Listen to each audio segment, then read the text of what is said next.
to Macabre London's Abhorrent Advent Calendar. As you'll be aware, if you've already joined me for the past 19 episodes, I'm counting down the days until Christmas, but not in the usual joyful way you may expect. Instead, I'll be telling you 24 gruesome stories until we hit Christmas Day, when you'll receive a full-length episode of Macabre London as your hideous Christmas present from me to you. Under door number 19, we learned several do's and don'ts of the Yuletide season, and how you can avoid a trip to the hospital by making sure you pretty much stay away from the whole festivities.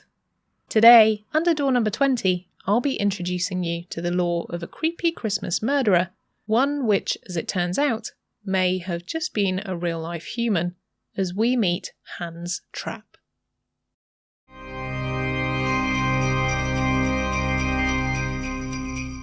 Ho, ho, ho. If you've joined me along the way for the whole of the Abhorrent Advent Calendar so far, you may have begun to grow numb to the creepy Christmas cryptids that keep crawling out of the woodwork.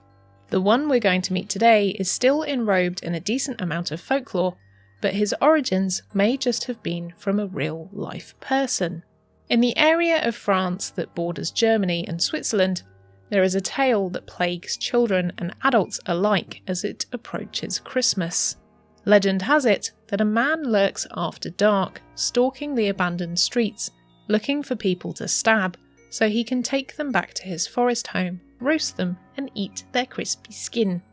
If that wasn't enough of a scary prospect already, then to make it even creepier, he's said to cover himself in straw and dress as a scarecrow to disguise himself, so he can stand waiting for his victims before springing into life and hunting them down as a tasty treat.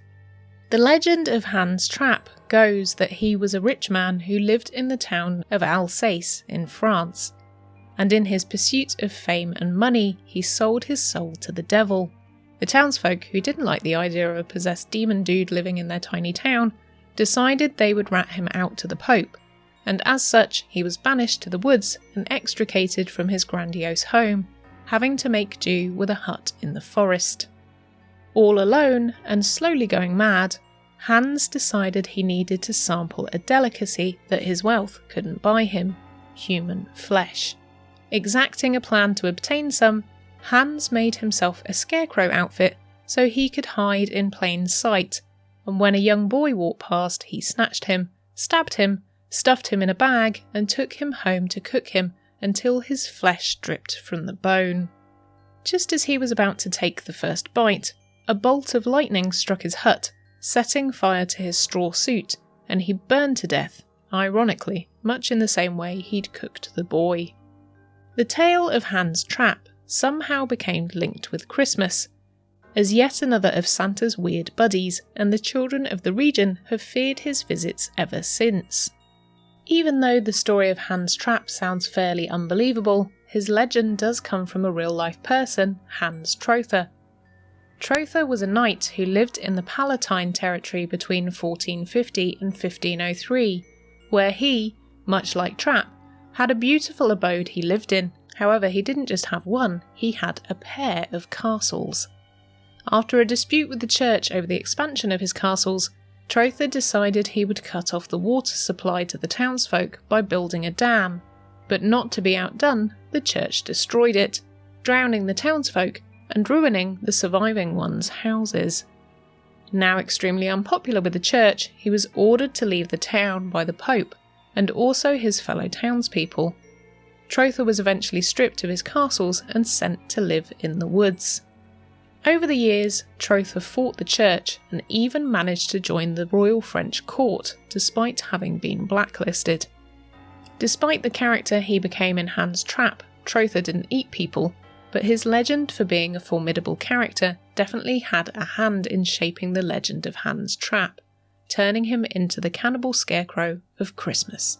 So if you ever find yourself in Alsace or the surrounding area at Christmas, make sure you don't go wandering alone down any abandoned roads, and definitely don't go exploring in the woods, at least not without a lighter to hand in case you just bump into a scarecrow. He may look harmless, but if he moves, you better run.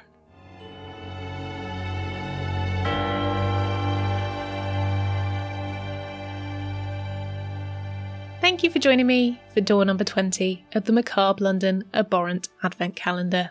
What do you think about Hans Trapp? The thought of seeing a scarecrow out of context somewhere is just a little too terrifying for me. Definitely up there as one of the scariest creatures we've met so far on the Advent Calendar. Let me know in the comments below or on my social media if you think you could handle a visit from him. I'll be back tomorrow with door number 21, so make sure you join me then. Please like, comment, rate, review, share and subscribe on whatever platform you're enjoying this on, and come and say hi on my social media. And don't forget to tell your friends if you think they'd enjoy the Advent Calendar.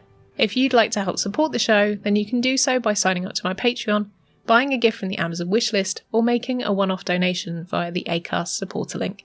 The links for all of these are in the show notes and description. And a huge thanks to all of our patrons, supporters, and people that have bought gifts from the Amazon wishlist. It really does mean a lot. Thank you for joining me. I've been Nikki Druce, and I'll see you for door number 21 tomorrow.